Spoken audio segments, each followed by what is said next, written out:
આગળ વાત કરીએ આણંદની। અહીં ગાના દેવરાજપુરા રોડ પર વિચિત્ર કિસ્સો સામે આવ્યો। પત્નીએ રિસાઈને ઘર છોડ્યું તો પતિને વિરહની વેદના સહન ન થતા વીજ પોલ પર ચડી ગયો। પતિ ખુલ્લા ખેતરમાં 400 kV વીજ પોલ પર ચડી ગયો। ઇલેક્ટ્રિક હાઈ ટેન્શન લાઇનના 60 મીટર ઊંચા ટાવર પર તે ચડી ગયો હતો। આણંદ ફાયર બ્રિગેડની ટીમ દ્વારા રેસ્ક્યુ કરી તેને નીચે ઉતારવામાં આવ્યો। સમગ્ર ઘટનાનો વિડીયો સામે આવ્યો છે, જે ચર્ચાનું કેન્દ્ર પણ બન્યો છે। તો આણંદનો આ વિડીયો છે, જ્યાં ગાના દેવરાજપુરા રોડ પરનો આ વિચિત્ર કિસ્સો છે। સમગ્ર મામલે વધુ વિગત સાથે મારી સાથે સંવાદદાતા જનક જોડાઈ ગયા છે। જનક, આ મામલે શું વિગત પ્રાપ્ત થઈ રહી છે? આ ઘટના ગઈકાલે મોડી રાત્રિની છે। મહેન્દ્ર ચાવડા નામનો યુવક જે મૂળ જીટોડિયા આણંદ તાલુકાનો જ છે અને એના લગ્ન અહીંયા દેવરાજપુરાની એક યુવતી સાથે થયા હતા। પતિ પત્ની વચ્ચે કોઈ પણ તકરાર કે કોઈ સમસ્યા સર્જાઈ હશે અને પત્નીને મનાવવા માટે અહીંયા આવ્યો હતો અને પત્ની ન માનતા એને વીરની વેદના એટલે કે એને મનમાં લાગી આવતા ત્યાં નજીકના ખેતરમાં 400 કિલોવોલ્ટની બહુ હેવી હાઇપરટેન્શન MGVCLની લાઇન પર ચડી ગયો હતો। આજુબાજુના ખેતર માલિકોને જાણ થતા તેમણે તાત્કાલિક આણંદ ગ્રામ્ય પોલીસને જાણ કરી હતી, આણંદ ફાયર બ્રિગેડને જાણ કરી હતી અને આણંદ ફાયર બ્રિગેડે સમજાવટ બાદ એ યુવકને હેમખેમ નીચે ઉતાર્યો હતો। જી આભાર માહિતી આપવા બદલ।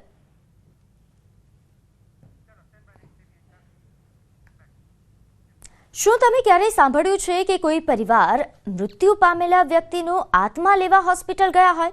આવો વિચિત્ર કિસ્સો દાહોદમાં સામે આવ્યો છે। ટેકનોલોજીના યુગમાં દાહોદમાં અંધશ્રદ્ધાનું જીવંત ઉદાહરણ જોવા મળ્યું। અકસ્માતમાં મૃત્યુ પામેલા વ્યક્તિના સ્વજનો આત્મા લેવા હોસ્પિટલ પહોંચ્યા। મધ્યપ્રદેશના સ્વજનો તાંત્રિકને લઈને હોસ્પિટલ પહોંચ્યા હતા। પૂજા વિધિ કરી સફેદ કપડામાં તાંત્રિક ધૂણતા ધૂણતા આત્મા લઈને નીકળ્યા। આત્મા લઈને રસ્તા પરથી નીકળતા કુતૂહલ પણ સર્જાયો। 3 મહિના પહેલા અકસ્માતમાં ગંભીર ઈજા થતા દાહોદની ખાનગી હોસ્પિટલમાં યુવકને ખસેડાયો હતો। જે મામલે હાલ જે આ વિડીયો વાયરલ થઈ રહ્યો છે તેને લઈને ઘણી ચર્ચાઓ પણ થઈ રહી છે, કારણ કે આજના યુગમાં ટેકનોલોજીના યુગમાં આ પ્રકારે અંધશ્રદ્ધાના કિસ્સાઓ અવારનવાર સામે આવતા હોય છે, જે ઘણા સવાલો પણ ઉઠાવી રહ્યો છે। એમપીનો પરિવાર તાંત્રિક સાથે અહીં પહોંચ્યા હોવાની વિગત પ્રાપ્ત થઈ રહી છે। આપને જણાવી દઈએ કે આ પહેલા પણ આવી એક ઘટના સામે આવી હતી કે જ્યાં આ જ રીતે હોસ્પિટલમાં તાંત્રિક સાથે પહોંચ્યા હતા પરિવારજનો। ત્યારે આ મામલે વધુ વિગત સાથે મારી સાથે રેશનાલિસ્ટ પિયુષ જોડાઈ ગયા છે। પિયુષભાઈ, પહેલા તો ન્યૂઝ 18 પર આપનું સ્વાગત છે। પિયુષભાઈ, આ પહેલી ઘટના નથી જે આપણે જોઈ રહ્યા છીએ, આ પહેલા પણ આવી ઘટનાઓ સામે આવી ચૂકી છે। અંધશ્રદ્ધા જે છે ખતમ થવાનું નામ કેમ નથી લઈ રહી? આ ઘટના અંગે આપની શું પ્રતિક્રિયા? બેન, પરિસ્થિતિ એવી છે કે આપણા શિક્ષણમાં એવું કોઈ વૈજ્ઞાનિક અભિગમ આપતું હોય એવું કોઈ ભણાવવામાં આવતું નથી। બીજી વસ્તુ, આપણા લોકો જ્યારે અભણ હોય છે ત્યારે કેટલાક ધર્મગુરુઓ અને ખાસ કરીને વાર્તાકારો અને જ્યાં પણ સમાજમાં વાતો થતી હોય છે ત્યાં આ બધી આત્માની અને ભૂત પ્રેતની એવી બધી વાતો થતી હોય છે। તો એ સંજોગોમાં લોકોના મગજમાં એક એવું ફિટ થઈ જાય છે કે ભૂત પ્રેત છે, આત્મા છે અને એ આપણને નડે છે। તો આ બધાને કારણે થઈને એ લોકો ભુવાઓ પાસે જતા હોય છે અને ભુવાઓ પછી કોઈ પણ કારણસર એમને ઉપચારો પણ આપતા હોય છે કે ભૂત છે એવું ઠસાવે એટલે ભૂત દૂર કરવા માટેની પણ વિધિ એને બતાવવી પડે અને એમનો ધંધો ચાલતો હોય છે। અને ખાસ કરીને અંતરિયાળ વિસ્તારમાં અને ગામડાઓમાં તો આ ખૂબ ચાલે છે અને એમની ઉપર જ એમનો ધંધો ચાલે છે અને એમના આશ્રમો બનાય છે અને મોટા મોટા આશ્રમો એટલા માટે જ બને છે કે આ લોકો અંધશ્રદ્ધામાં પડ્યા રહે અને આત્મા અને ભૂતને માનતા રહે। બેન, હું ભૂત પ્રેત અને આત્મા શું છે એના વિશે 2 શબ્દો કહેવા માંગુ છું તમારી ચેનલ દ્વારા, કે જે જાગૃતિ ફેલાવતી હોય છે હંમેશા। આત્મા વિશે એવું કહેવામાં આવે છે કે શરીરમાં આત્મા હોય છે, તો હું એ લોકોને પૂછું છું કે આત્મા ક્યાં છે? જો શરીરમાં હૃદયમાં હોય તો હૃદય તો આખે આખું બહાર કાઢીને ડોક્ટરો ટેબલ ઉપર મૂકી દે છે અને મશીન ઉપર માણસ જીવતો હોય છે, તો આત્મા જેવું કંઈ હોતું નથી। અને ઘણીવાર એવું કે ના, આખા શરીરમાં હોય છે આત્મા। તો જ્યારે માણસનો હાથ કપાઈ જાય છે અથવા કાપી નાખે છે તો શું આત્મા ખોડીલો થઈ ગયો? આત્મા જેવું કંઈ હોતું નથી। માણસ જન્મે ત્યારે એનો જીવ શરૂ થાય છે અને માણસ મૃત્યુ પામે ત્યારે એનું મગજ આપણે બાળી નાખીએ છીએ અથવા તો દફન કરી દઈએ છીએ તો માટીની સાથે માટી થઈ જાય છે। તો આત્મા જેવું કંઈ રહેતું નથી અને આત્માને ઘરે લઈ જવાની જે વિધિ છે એ મોટા ભાગે આવા કહેવાતા ભુવા લોકોના ધર્મના નામે ધંધો ચલાવવા માટે થઈને વાત છે। અને ખાસ કરીને ગામડાના લોકોને એવું કહે છે કે ભાઈ મળદું ઘરે લાવવું પડે અથવા તો જો એનો જીવ હોસ્પિટલમાં ગયો હોય કે બીજા શહેરમાં ગયો હોય તો ત્યાંથી એને લાવવો જોઈએ, એને બેસાડવો જોઈએ. એમ કરીને એ આત્માને ઘરે લાવવાની વિધિ કરે છે. અને ગામડામાં આ લોકોના ઘરે એ આત્માને લાવે છે એવી વાતો કરી અને આખું વર્ષ એમનો ધંધો ચાલુ રહે એટલા માટે થઈને આ પ્રવૃત્તિ એ કરતા હોય છે. બાકી ક્યાંય આત્મા હોતો નથી. આત્મા કોઈના શરીરમાં પણ જાય નહીં કે આત્મા ક્યાંય હાથમાં લઈને તમે એક ગામથી બીજા ગામ જઈ શકો નહીં. બિલકુલ, પરંતુ પિયુષભાઈ એક વાત અહીં સમજવા જેવી એ પણ છે અને જાણવું છે કે આજના સમયમાં, આજના યુગમાં જ્યારે ભાઈ ભાઈ પર વિશ્વાસ નથી કરી શકતો, આપણે આપણા ઘરના લોકો પર વિશ્વાસ નથી મૂકી શકતા, તો આ તાંત્રિકોમાં એટલી શું શક્તિ છે કે લોકો એમની પર વિશ્વાસ મૂકી દેશે, અને એ પણ અંધવિશ્વાસ?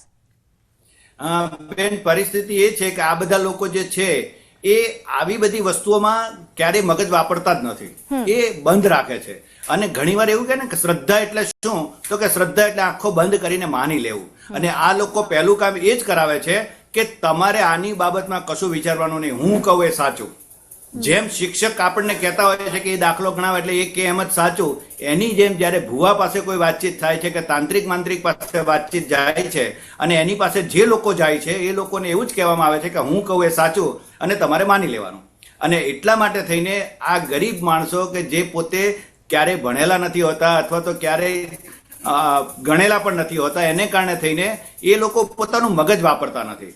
જો કોઈ પણ વ્યક્તિ પોતાની રીતે વિચારે, આપણા દેશના જન્મેલા બુદ્ધ થઈ ગયા, બુદ્ધે એવું કીધું કે શાસ્ત્રોમાં કંઈ પણ લખ્યું હોય તો તમારે માનવાની જરૂર નથી, તમારા ગુરુદેવ કહી ગયા તોય તમારે માનવાની જરૂર નથી, પણ તમારી પંચેન્દ્રિય, તમારી પોતાની બુદ્ધિ શું કહે છે એ જો તમે વિચારીને કામ કરશો તો તમે ક્યારેય છેતરાશો નહીં અને આત્મા જેવી વાતમાં ક્યારેય આવશો નહીં. બુદ્ધે પોતે કીધેલું છે કે આત્મા જેવી કોઈ વસ્તુ હોતી નથી, પુનર્જન્મ હોતો નથી. તો આવા લોકો આ બધી બાબતો નથી જાણતા, એટલે ગામનો જે મુખ્યો છે કે જે ગામે ગામ ફરે છે ને લોકોને બધા ભક્તો બનાવે છે, એ લોકોને એ પોતાનો ભગવાન માની લે છે અને એ માની લે છે. માટે આંખો બંધ કરીને ભુવાની ઉપર વિશ્વાસ રાખે છે અને છેલ્લે આવી રીતે પૈસા આપીને છેતરાય છે. આ લોકો સામે નવા કાયદા મુજબ, બ્લેક મેજિક એક્ટ 2024 મુજબ કાયદા મુજબ કાર્યવાહી થઈ શકે અને 6 મહિનાથી માંડીને 7 વર્ષ સુધીની સજા પણ થઈ શકે છે. બેન, બિલકુલ. પિયુષભાઈ, આપ અમારી સાથે જોડાયા, આપનો ખૂબ ખૂબ આભાર. તો આ હતા રેશનલિસ્ટ પિયુષ જાદુગર. આ મામલે વધુ વિગત સાથે મારી સાથે સંવાદદાતા સૌરભ પણ જોડાઈ ગયા છે. સૌરભ, આ જે ઘટના બની એ બાદ શું કોઈ કાર્યવાહી થઈ છે કે કેમ? કારણ કે આપણે ત્યાં તો કાયદો અમલમાં છે અંધશ્રદ્ધા નિર્મૂલનનો. સૌરભ, ત્યારે હાલ જે આ ઘટના સામે આવી છે, જેના આપ વિડીયો પણ જોઈ શકો છો કે અહીં તાંત્રિક એ સફેદ કપડું પકડીને ધૂણી રહ્યો છે અને લોકો એવો વિશ્વાસ મૂકી રહ્યા છે તેના પર કે તે આત્મા લઈને પરત ફરી રહ્યો છે.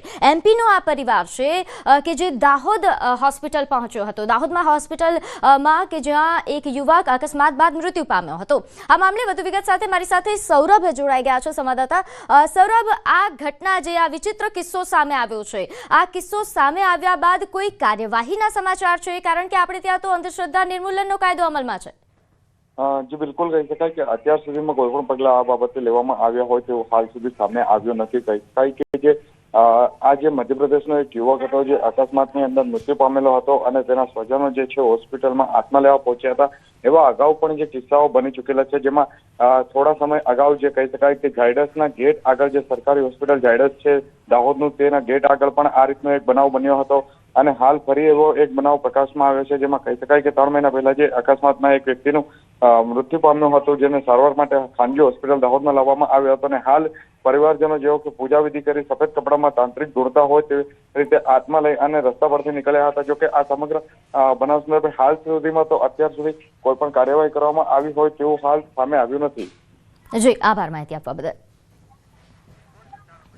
તો હાલ જે રીતે સંવાદદાતાએ જણાવ્યું કે આ મામલે હજુ કાર્યવાહીના કોઈ સમાચાર નથી, પરંતુ આ વિડીયો સામે આવ્યા બાદ, આ ઘટના સામે આવ્યા બાદ ઘણી ચર્ચાઓ થઈ રહી છે, ઘણા સવાલો પણ ઉઠી રહ્યા છે કે આજના ટેકનોલોજીના યુગમાં, જ્યારે આપણે આટલા એડવાન્સ યુગમાં જીવી રહ્યા છે, ત્યારે પણ લોકો આ પ્રકારે વિશ્વાસ મૂકી રહ્યા છે, અંધશ્રદ્ધા કરી રહ્યા છે. આગળ વાત કરીએ જૂનાગઢમાં, જ્યાં વાતાવરણમાં પલટો નોંધાયો.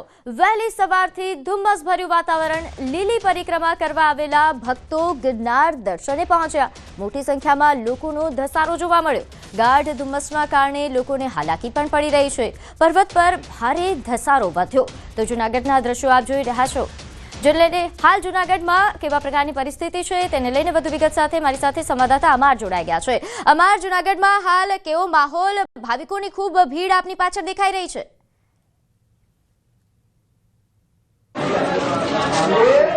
પ્રીતિ, ચોક્કસ કે ગિરનારની લીલી પરિક્રમા કરવા લાખોની સંખ્યામાં શ્રદ્ધાળુઓ દર વર્ષે આવતા હોય છે, પરંતુ આ વખતે પરિક્રમા કમોસમી વરસાદના કારણે રદ થઈ. પરંતુ જે શ્રદ્ધાળુઓ આવી પહોંચ્યા હતા તે હવે ગિરનાર તરફ છે તે ધસારો જોવા મળી રહ્યો છે. ખાસ કરીને હવે શ્રદ્ધાળુઓ છે તે ધીમે ધીમે ગિરનાર પરથી પરત ફરી રહ્યા છે, તો ક્યાંક શ્રદ્ધાળુઓ છે તે ગિરનાર તરફ જઈ રહ્યા છે, કારણ કે પરિક્રમા રદ થઈ છે અને જેના કારણે જે શ્રદ્ધાળુઓ છે તે મા અંબે અને જે દત્ત ભગવાન સહિતના જે ગિરનાર પર્વત પર આવેલા જે ધાર્મિક સ્થાનો છે તેના દર્શન કરી રહ્યા છે અને તેની પરિક્રમા કરી રહ્યા છે. શ્રદ્ધાળુઓનું માનવું છે કે જો ગિરનારની લીલી પરિક્રમા રદ થઈ છે આ વર્ષે, એટલે તે હવે જે જુદા જુદા ધાર્મિક સ્થાનો છે તેના દર્શન કરી અને પરિક્રમા કરી લીધી છે તેવું માની રહ્યા છે. અને બીજી તરફ ભગવાન પાસે પ્રાર્થના કરી રહ્યા છે કે આવતા વર્ષે વાતાવરણ શુદ્ધ હોય અને કોઈ તકલીફ ન પડે તો શ્રદ્ધાળુઓ છે તે પરિક્રમા કરી શકે. હાલ મોટી સંખ્યામાં શ્રદ્ધાળુઓ છે તે ગિરનાર તરફ જોવા મળી રહ્યા છે. બીજી તરફ હું આજે દ્રશ્યો બતાવીશ કે આ જે ગિરનારનો જે ગેટ છે ગિરનારની અંદર પ્રવેશનો, ત્યાં પણ હાલ ધસારો છે તે પ્રવાસીઓનો જોવા મળી રહ્યો છે. આપણી સાથે પ્રવાસીઓ છે, આ શ્રદ્ધાળુઓ છે. ક્યાંથી આવો છો? પરિક્રમા કરવા આવ્યા હતા અને હવે ક્યાં જાઓ છો? આપના નામથી વાત કરો.